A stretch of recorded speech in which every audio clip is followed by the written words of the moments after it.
Get your free copy of the complete tutorial at www.teachucomp.com/free.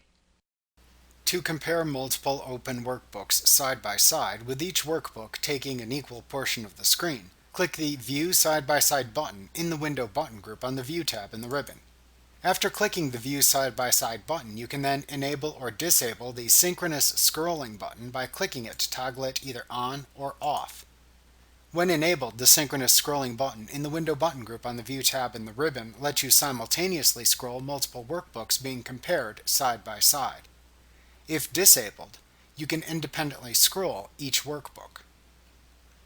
Also note that if you have the View Side by Side feature enabled, and then resize or reposition either of the workbook windows, you can then click the Reset Window Position button in the Window button group on the View tab in the ribbon to reset the placement of the open windows.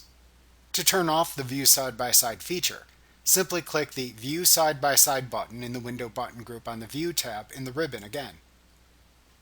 Like what you see? Pick up your free copy of the complete tutorial at www.teachucomp.com/free.